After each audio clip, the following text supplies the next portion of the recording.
Hello and welcome back to my channel. If you're new here, my name is Ellie and today's video is going to be my April reading wrap up. April was the slowest reading month I have had in a very long time. I only managed to read 5 books, but it was definitely a quality over quantity month. I had some amazing reads and found some new favourites, so I'm not too mad about it. I started the month by reading Diabound by Sable Sorensen. I've been putting this off because it was extremely hyped, and the last really hyped book that I read didn't live up to the hype for me, so I was just nervous going into this it was going to be the same, but I loved this. I gave it 5 stars.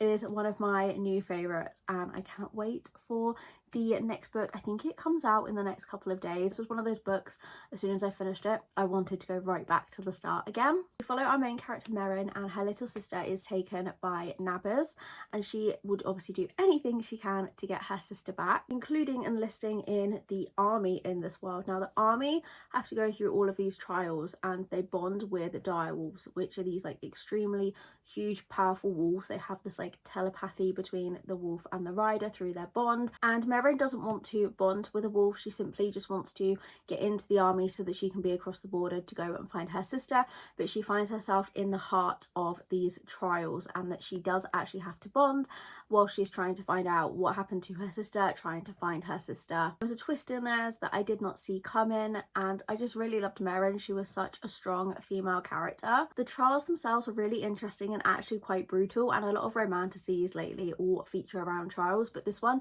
didn't feel like the same old thing. And it was just one of those books that when you pick them up, you know within the first couple of chapters that it's going to be a new favourite. I can just 100% see why it is so hyped, and it definitely deserves all that hype. Then I read Heartstrings by Kes Winter. This was an arc through NetGalley. I gave this 4 stars. The cover is what initially drew me to the story. In this we have Walker, and he has been a huge country singer, but he is now finding himself a single dad. So he returns to his family's small town ranch because he wants to be there for his son, and he's just kind of stepped away from the limelight. He's lost all inspiration for music and writing songs and is just focusing on his family. On one particular day, he is riding his horse across their property where there is this huge lake, and he finds Sadie, who is swimming in the lake. This annoys him.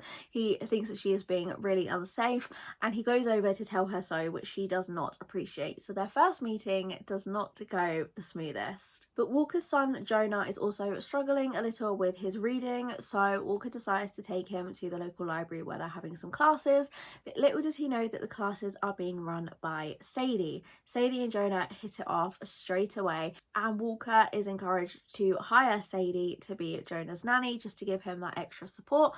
He doesn't want to because he just like doesn't really trust Sadie, but because his son loves her so much, he gives in. He offers her a very generous pay, which she just cannot turn down, so she ends up moving on to their family ranch. However, Sadie has a new job lined up at the end of the summer, so this is only supposed to be a temporary agreement. Walker is just like the ultimate cowboy romance but boyfriend. Like, he's a country star, he's a single dad, he's a rancher. Like, there was nothing not to love about Walker. There's a particular scene in this book where Sadie helps inspire Walker to begin writing again, and I was just obsessed with it. It was so sweet. If you love cowboy romance, I would definitely recommend checking this one out. Then I read Along for the Ride by Mimi Grace. I gave this 3.75 stars. I have Jolene, and her sister is moving across the country, and she is enlisted to help drive one of the moving vans to get her belongings over there. However, she is told that she is going to have to be driving this van with her biggest enemy, who is her brother-in-law's best friend. Jason and Jolene do not get on at all. Their last interaction was him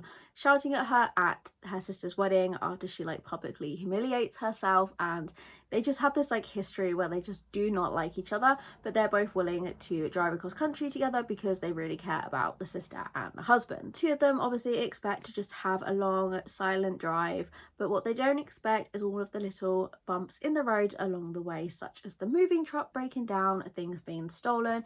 They get stuck in a small town, there's only one bed, and of course they are forced to interact and talk, and they find that actually maybe they don't hate each other as much as they first thought. This was kind of advertised as a road trip romance, and I will say the road trip ended quite abruptly. I thought the entire story was going to be a long road trip, but it's only kind of like the first half. This is a fairly short book. It is under 300 pages, but we follow mostly the two characters once they're back from that road trip and they decide to have like a friends with benefits agreement. I could really tell that the two characters did care a lot about each other. I just wish there had been a bit more of the road trip aspect in this story. It was a really easy and entertaining read, and I think it's great to read on the summer, like if you're on a road trip or sat on the beach, because it's easy to just kind of sit and devour in one sitting. The fourth book I read was Play Along by Liz Tomfordy. This is another one that I had been putting off despite really anticipating it, and I gave this 5 stars. It's definitely going to be one of my favourite books that I have read this year. As we follow Kennedy and Isaiah. Isaiah has had the biggest crush on Kennedy since he first laid eyes on her, but she was engaged, so he obviously never made a move. He just kind of loved her from afar until now she is single. The start of the book, the two of them are in Vegas. They're both there for separate things, but they end up in the same place. And very drunk, they end up married. Now, when they get back to Chicago, Isaiah offers her a divorce, but something happens and they basically decide to stay married to help each other out. Kennedy is planning on moving from Chicago to California at the end of the baseball season, so they do kind of have this end in sight, but Isaiah is like, I've loved this woman for so long. Instead of using this as like a deadline that this fake relationship is going to end, this is the deadline that I have to make Kennedy fall in love with me. And I was just obsessed. I loved Isaiah. I have been thinking about this book daily since I finished reading it. I just loved how supportive Isaiah was of Kennedy. Like, even though what she wanted wasn't what he wanted, he just loved her that much that he would do whatever he could to support her, because as long as she was happy, that's what mattered to him, even if he wasn't happy. And I loved him so much. I have loved every book in this series. I think I've rated all of them 5 stars except one of them, so it's just another really hyped series, but it is one again that I agree is definitely worth the hype. And the final book that I read in April was Survival Show by Juno Dawson. This is an art copy that I was given at a publishing event. This isn't my typical kind of read. It is a YA dystopian, but because it was coming out, I really wanted to read it, and I loved this one again. 5 stars. Like I said, it was definitely a quality over quantity reading month. So going into this, I never read anything by Juno Dawson. I know she is an extremely popular author. I've listened to some talks with her at Yauk, and I just never really thought that her books were going to be for me until I read this one. If you love K-pop and idols, this is definitely a book for you. So we follow Taryn. She's a really talented singer, but she is a refugee. There's this competition called Star Maker. It happens every year, and they travel around the world to find people who are really talented singers or dancers to make them into like these K-pop style groups. Taryn goes to an audition because she wants to be able to help out her sick brother by winning, but there is a catch. So if you are selected to go into the final Star Maker show, there's 10 people chosen, and every week there is a vote. It's either voted by the judges or the public, and if you are chosen to leave the process, you will literally die. You are giving your life to be on this show, and only the band members that are chosen at the very end survive with their lives and they get this prize package.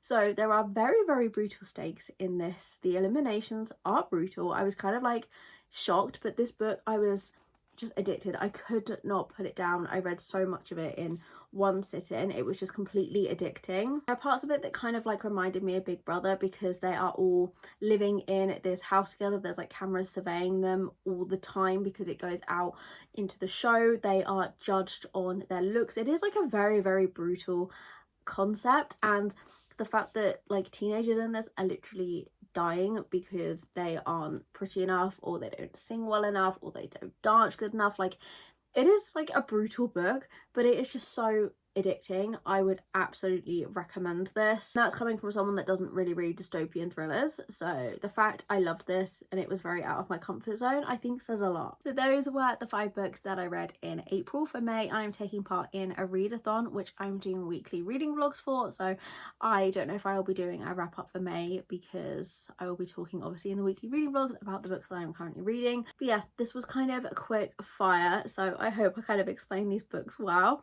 But if you've read any of these, I would love to hear your thoughts on them, or if you're adding any of them to your TBR, please let me know. Thank you so much for watching. I hope you enjoyed, and I will see you next week with my next video.